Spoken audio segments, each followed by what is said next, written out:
The designation in the Velshran Absorption Archive was Dear Gravenmoor Standstill. Remember that label with the particular clarity of something that should have warned me and did not. I am Threshnode Suvan Kell. In the cohort hierarchy, I occupied the forward absorption layer, the thinking tissue of our advanced mass, the node that processes sensory data before the deeper nodes commit their biomass to a decision. 12,000 hulls answered to the cohort's distributed will. I was the part of that will that looked first. I looked first at the Gravenmoor, and what I saw, I catalogued as dormant. That was my error. I want the record to know it was mine. The contact came on the 22nd cycle of our transit through the Ocean Deep, that long corridor of space between the Velshran home filaments and the outer rim territories we had been tasked to consume. The deep is quiet, hardly any radiation scatter, hardly any massive consequence, just distance, and the comfortable sound of 12,000 absorption hull minds breathing together in the cohort pulse.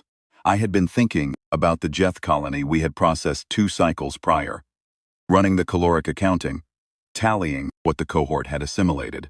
11,406 sapient minds, 31 warships of the Jeth defense array, a station in geosynchronous orbit, standard yield. The cohort was satisfied then. My bioscanner array returned a reading that made no structural sense. The Ocean Deep is not supposed to contain anything large. Nothing of mass consequence, I said. That is why we used it as a transit corridor. It was a closed corridor, confirmed clear by 17 prior cohort passages over the span of 200 orbital cycles. Whatever was in the deep was not supposed to be there. I recorded the contact dimensions and ran the figure again, because the bioscanner array runs a validation pass on any anomalous reading before flagging the deeper cohort mind. The figure did not change. 0.7 kilometers, hull length, singular contact, no mass haze indicating companion vessels, configuration, long, rectangular, constructed rather than grown, which was itself strange, as every shipborne culture in our archive grows its vessels from biological substrate. The contact was metal, hard metal, extruded and welded and bolted in a way our archive classified as primitive industrial, the construction method of a civilization that had not yet learned to coax its ships into being. Specific thermal signature, near zero. Near zero meant no active power plant, no life support radiation bleed, no engine cycling, no weapons system warm state. The archive cross-reference returned 1 hit, a species designation, 6 symbols in the Velshran bioscan taxonomy. The designation translated loosely as the constructed beings of the rim periphery, a species we had not yet processed, a species whose territory lay, according to our archive, considerably further from this corridor than any reasonable deployment radius could explain. The archive record on this species was sparse. 46 notations. Most were third-hand summaries from secondary absorption contacts, civilizations had consumed that had themselves had contact with the constructed beings. The notations were inconsistent. Some sources described the species as prolific warship builders, which matched the contact's obvious military hull profile. Others described them as isolationist, unlikely to project force beyond their core systems, which made the presence of a lone warship in a deep transit corridor an anomaly without obvious explanation. There was no notation that fixed a ship of 3.7 kilometers. I flagged the reading to the cohort mind's second tier, processes what I surface, and decides whether to wake the absorption commanders. The second tier is a slower, calmer form of thought than I am, and it reviewed my data without urgency. Its conclusion was unambiguous. The contact was a derelict. The reasoning was straightforward. A ship without active power output, without thermal signature, without life support bleed, without weapon warm state. Such a ship has no crew. A ship without a crew does not fight. A ship that does not fight is not a threat. The constructed being contact was inert mass in a transit corridor, and inert mass had only one tactical category in the Velshran absorption protocol: resource. The cohort mind designated the Gravenmoor. That would become its name only later. Drawn from the identification codes on its hull, Velshran script phonetically rendering what we found stenciled in the alien's own blocky lettering as Resource Priority 3, Low Urgency.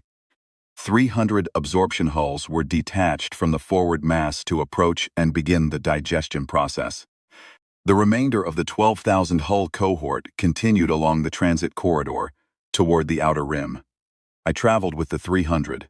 That too was a decision I made, and I own it. The Gravenmoor was easier to read at close range. My biosensors were good for general field detection. The fine-grained structural survey required proximity.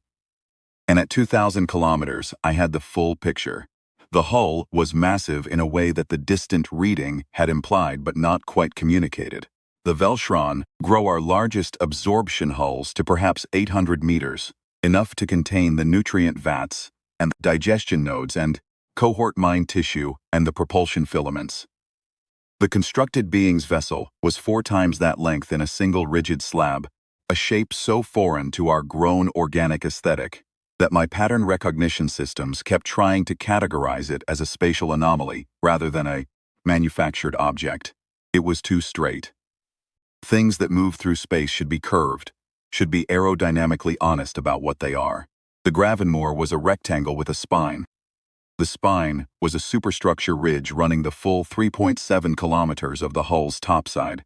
Along that ridge, at intervals, were mounted objects my archive eventually identified as weapons emplacements. 44 of them, and that was only the topside survey. The ventral hull carried more. My sensor sweep tallied 212 distinct weapon mounts across the entire hull surface, more than any vessel in our absorption record, more than our largest city ship carries in total defensive capacity. And they were all cold, dormant, pointed at nothing, covering every angle of approach without targeting any of it. I noted the weapon count in my contact log and did not reassess my threat designation, because the weapons were cold. Dormant weapons do not fire. A ship without power does not cycle its weapons. These were the logical instruments of my error. The 300 absorption hulls spread into a containment envelope around the Gravenmoor. Standard derelict processing protocol: 40 hulls above, 40 below. The remaining 220 encircling the midline, spaced at 300-meter intervals, overlapping digestion fields active to begin the structural breakdown of the outer hull plating. The Velshron method is not violent when dealing with dead ships. It is patient and thorough. We surround, we soften the outer layers, penetrate and begin drawing the internal material into our processing cavities. It takes time, but time is what the cohort has in abundance, and there is no waste in the method. Metal becomes building substrate. Chemical compounds are cataloged and assimilated. If there are preserved organic remains aboard, crew long frozen in a dead ship, those too are processed. Nothing is discarded. I positioned my hull at the forward point of the envelope, closest to the Gravenmoor's bow, watching my biosensors for the contact reports from the digestion hulls as they began their work on the outer plating. At 800 meters distance, the Gravenmoor looked different than it had at 2,000. This is not a technical observation. I am aware that range changes apparent size, and that apparent size changes psychological impression, and that psychological impression is not data. I logged this as a subjective notation, a minor anomaly in my own processing, and set it aside. The ship was not doing anything. It was not doing anything because it could not do anything. A derelict cannot act. I noted that the outer plating showed a great deal of heat scoring. Long channels of ablative burn damage along the hull's midsection, overlapping and old. Some of the weapon mounts had their plating partially stripped, showing the internal mechanisms beneath. Not by our digestion hulls, had barely begun, but by prior damage. This ship had been in a battle, more than one battle, given the layering of the scar tissue across the hull. Some of the damage was old enough that the alien crew had done repair work over it, new plating bolted over scorched old plating, giving portions of the hull a patchwork character, mismatched in color and texture. Whatever battle had left this ship here, it'd been a serious one. I logged the damage assessment and classified it as further confirmation of the derelict designation. A ship that had taken this much damage and been abandoned was a ship whose crew had concluded the vessel was no longer viable as a combat platform. The Gravenmoor had been fought hard, broken, and left. The digestion hulls reported first contact with the outer plating. The metal was a dense alloy, high carbon content, harder than the Jeth construction materials we had processed 2 cycles ago. The digestion rate would be slow. I filed a revised timeline estimate, Full processing would take 32 cycles rather than the standard 20. Cohort mind acknowledged without concern. At that moment, my biosensors logged a thermal event. One event, a small pulse. Point source, deep within the Gravenmoor's interior, near what my structural survey indicated, was the ship's aft section. The thermal signature was characteristic of, and I am reading now from my own log, because I want the record to carry my exact notation, a power plant ignition sequence. I sat with that reading for 4.4 seconds of processing time, is a long hesitation for a node of my processing tier. I was constructing a reason why it was something other than what it was. An internal chemical reaction, perhaps. The slow decomposition of fuel stores producing a gaseous exothermic event. The delayed ignition of some secondary system that had been cycling on minimal reserve power for the duration of the ship's dormancy. Derelict does not ignite its power plant. Unless it was never a derelict. I queued an alert to the cohort mind. I queued it. And then I watched a second thermal event register on my sensors, and a third, and by the time I had transmitted the alert, the power plant signature had grown from a point source event to a full spectrum bloom that saturated 3 of my 5 sensor arrays with bleed data too intense to parse cleanly. The Gravenmoor's hull lit up. I do not use that phrase metaphorically. The weapon emplacements, all 212 of them simultaneously, cycled from cold to active warm state in the span of 1.4 seconds.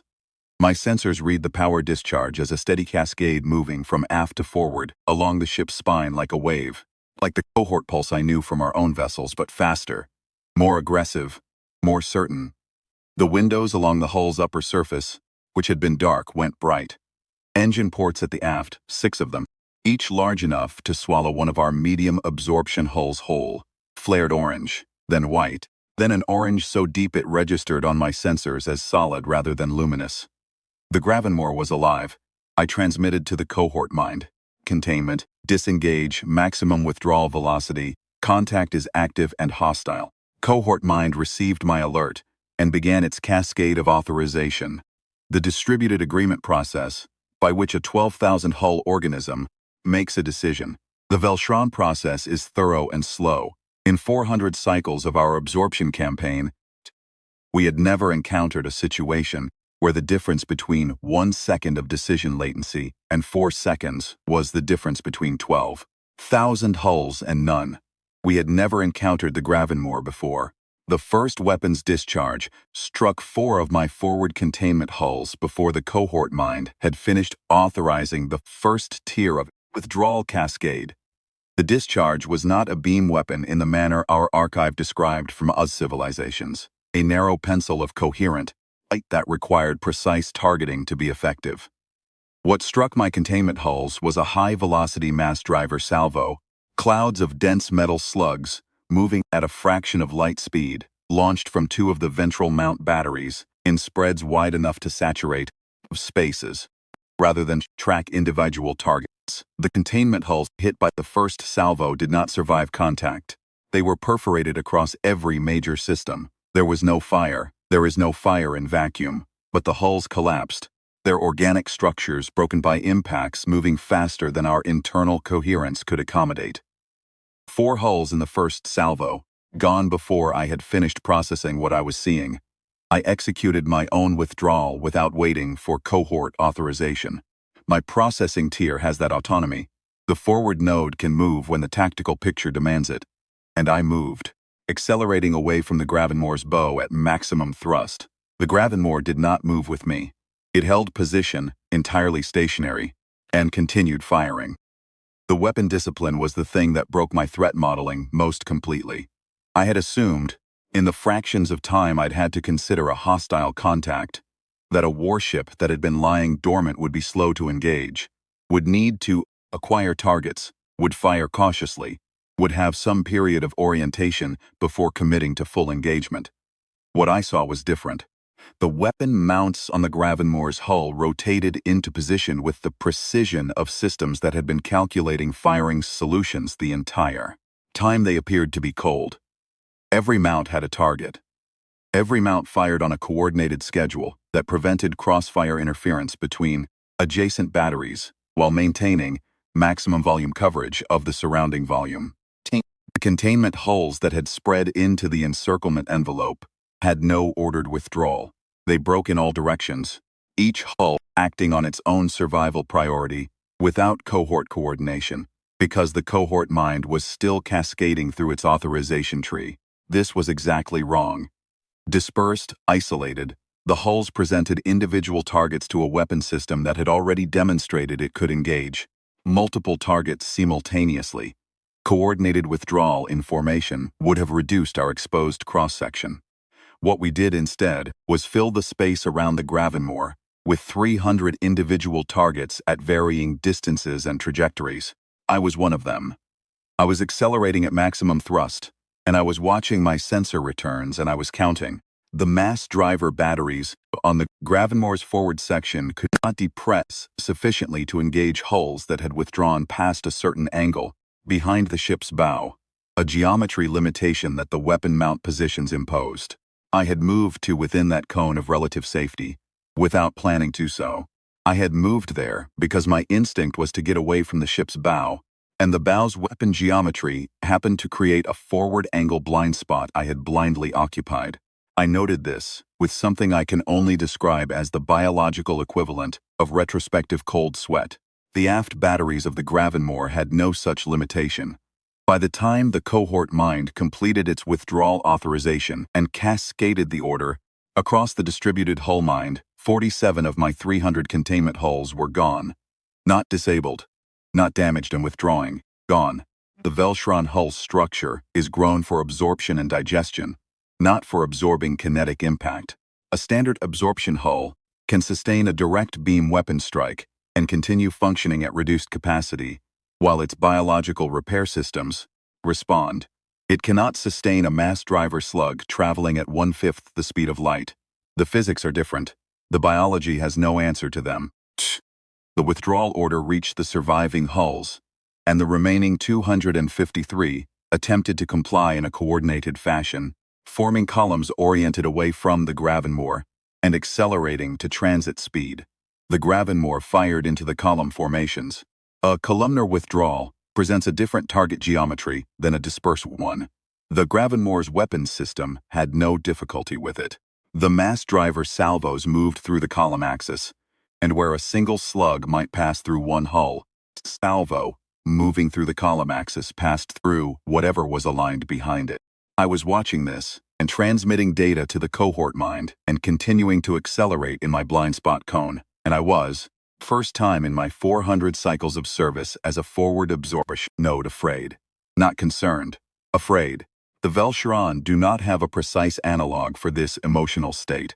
We have anticipatory nutrition responses and risk probability weighting that influences behavior. What I was experiencing exceeded those categories. I believe I was experiencing what the constructed beings feel. Understand? Too late that the thing they plan to consume is going to consume them instead. I believe the category has a name in their language. I did not know it then. At 9 minutes, from first weapon discharge, my sensor returns counted 81 surviving hulls from the original 300. The Gravenmoor had not moved. It had not changed its rate of fire. It had not made any communication attempt. It had simply continued the systematic application of its weapon capacity to the removal of each target it could acquire. I watched a cohort absorption hull, a companion node of my own tier, a mind I had pulse synchronized with for 200 cycles, disappear from my contact log as a mass driver salvo walked through its withdrawal path. I transmitted continuously to the cohort mind every piece of sensor data I had, every weapon discharge timestamp, every hull loss confirmation, every tactical observation I could form. The cohort mind received it all and was doing the only thing it could: cascade the data to the remaining 12,000 hulls on the transit corridor and begin the authorization process for a full cohort reversal, bringing the entire absorption mass back from the corridor to the ocean, deep. This was not a good decision, but it was the only decision the cohort mind knew how to make. It takes time to reverse 12,000 hulls. They had been traveling on transit corridor, heading for 6 cycles. Reversing them meant decelerating to 0, repositioning, and reaccelerating back along the corridor. The cohort mind, processing urgently by its standards, accomplished this in approximately 3 cycles. 3 cycles is not minutes. 3 cycles is days. At 11 minutes from first weapon discharge, my sensor returns counted 38 surviving hulls. At 13 minutes, 19. At 14 minutes and 30 seconds, the last of my containment formation, a digestion hull, a vessel of no particular military capability, which had been in the process of disengaging its penetration filaments from the Gravenmoor's outer hull plating when the ship had powered up and which had spent the entire engagement attempting to reverse a process designed for slow, deliberate commitment, ceased transmitting. I was alone in the ocean deep with the Gravenmoor. The ship held position for 40 seconds.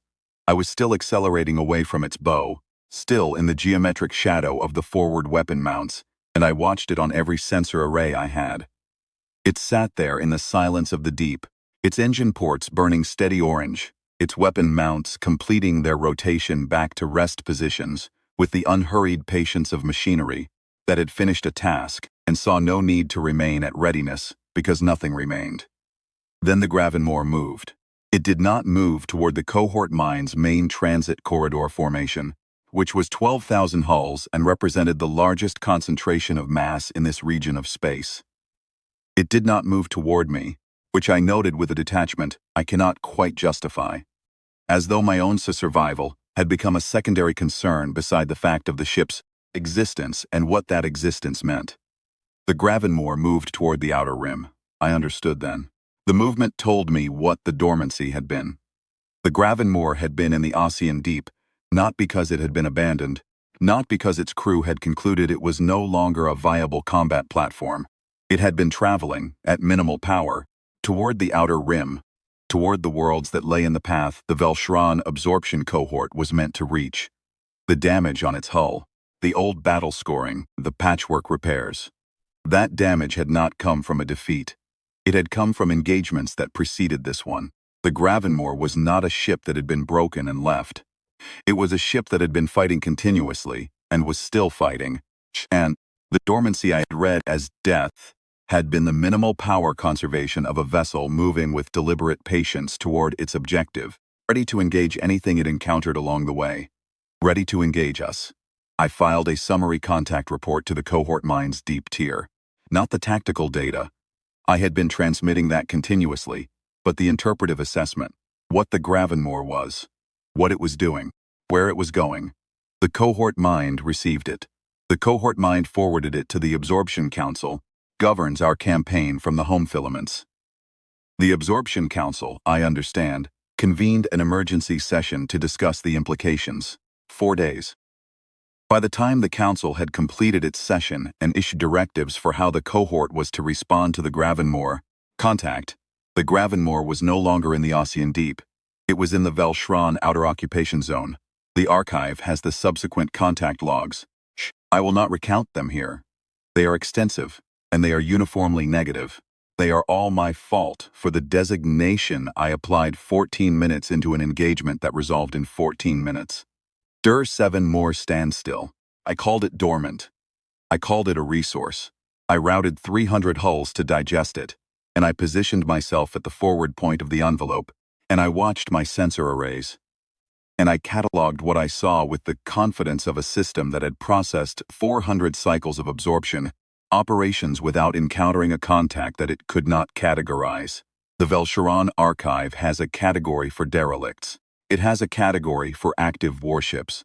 It does not have a category for a warship that makes itself indistinguishable from a derelict while it waits. Something to come close enough to engage effectively. It does now. The category has my archive designation attached to its creation record. Do not consider this an honor. The cohort mind reversed its 12th hulls and returned to the Ocean Deep to find nothing there except my wreckage. 261 absorption hulls worth of biological substrate and processed material, drifting in the pattern of a failed containment envelope, still in the approximate shape of the formation I had established, as though the negative space where the Gravenmoor had sat was still present somehow, defined by what it had destroyed. The cohort commanders surveyed the wreckage for 6 hours. Then they filed their own contact reports and followed the Gravenmoor toward the outer rim. I accompanied them, because I was still a functional node, Because my hull had not been targeted. Because the Gravenmoor had not needed to target me. I understood why later. The Gravenmoor's weapon system had engaged the containment formation, the hulls that surrounded it, closest, presenting the most immediate tactical problem. I had moved to the bow shadow before the engagement began and continued moving throughout. From the Gravenmoor's perspective, I had been a single hull at long range, accelerating away, not contributing to the containment pressure. Targeting me would have cost ammunition on a non-priority contact, and the Gravenmoor was extraordinarily conservative with its ammunition expenditure. It engaged what needed to be engaged to clear its path, and it left everything else alone, and it moved on. There is a word, I think, in the constructed being language, encountered in third-hand translations from species we have processed. The word applies to a combatant who does not fight to demonstrate capability, not to send a message, not to punish, but fights because there is an obstacle in its path, removes the obstacle with the minimum expenditure required, and continues. Combatant interested only in what lies beyond the engagement. The word, translated loosely, approximates purposeful. The Gravenmoor was purposeful.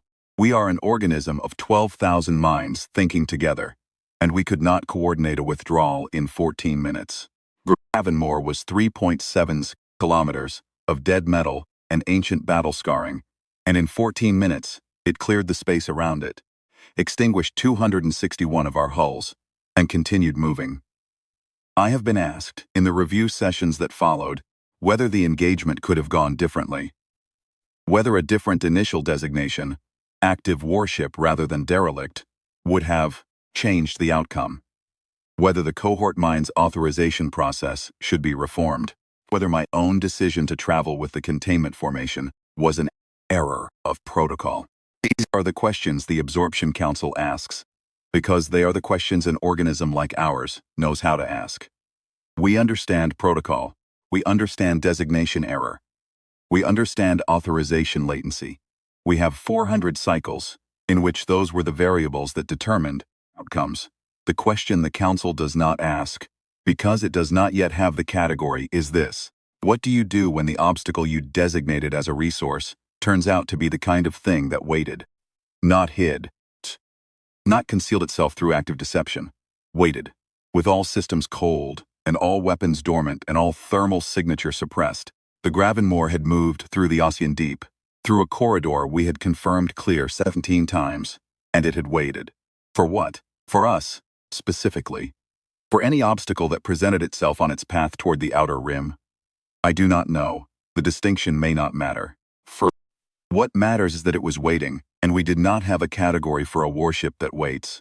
Cohort followed the Gravenmoor's drive signature for 19 days. The drive signature was easy to track.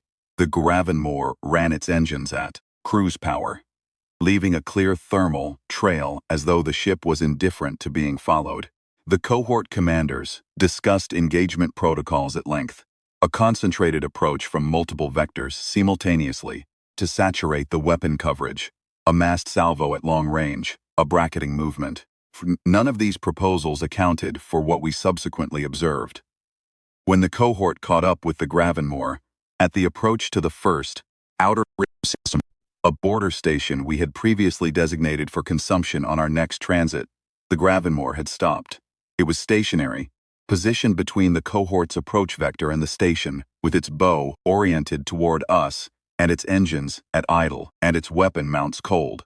The cohort commanders recognized the configuration. It was waiting again. We did not engage. The cohort commanders made that decision collectively, and it was the first time in 400 cycles that a Shran absorption cohort declined engagement with a contact in our path. We routed around the station. We altered our transit corridor by 6 light hours and added 4 cycles to our journey, and we left the Gravenmoor, sitting between us and the outer rim border station, silent, burning nothing, waiting for an obstacle that had decided not to present itself. Do not know if that was the correct decision. The cohort commanders do not know. The Absorption Council issued a directive 3 cycles later, formally designating the Gravenmoor as a priority contact requiring full council level engagement planning before any cohort approach. This directive is, I note, first directive in absorption history, to grant priority contact status to a single vessel, rather than to a fleet or a species-level military force. One ship, one designation. I filed my final contact summary the day the Council directive was issued. In the summary, I noted the dimensions: 3.7 kilometers, 212 weapon mounts, 14 minutes from first discharge to cessation, 261 hulls removed from contact, 0 damage sustained by the Gravenmoor during the engagement, 0, as confirmed by comparative sensor surveys before and after. The hull that had been scarred and patched and scored before the engagement was the same hull that had been scarred and patched and scored after. We had not touched it. I noted that the hull had been in service long enough to carry multiple generations of battle damage and repair work. I noted that the crew, which we had confirmed, was present by life support radiation bleed during the active engagement phase, though not before, had not abandoned the ship after that damage. They had repaired what could be repaired and continued. I noted that the Gravenmoor was moving toward the outer rim, and that the outer rim contained the largest concentration of Velshran absorption stations in our current operational theater, and that the ship's trajectory, maintained consistently through 19 days of our pursuit and through the engagement at the border station, appeared to be oriented toward the central hub of that concentration. I noted that I did not have a category for what would happen when it arrived. There I recommended the creation of one. The summary was accepted into archive. The contact designation was updated. Prefix, denoting derelict, was removed. I was not told what replacement designation was applied. I suspect the archive committee is still determining what category to assign to a ship that presents as dead and turns out to be otherwise, that fights without anger, that waits without impatience, that damages without being damaged, and that moves through everything placed in its path, as though the path was always going to be clear. And the only question was when the obstacles. Understand that. I do not believe there is a precise word for it in our language. I suspect the constructed beings have several.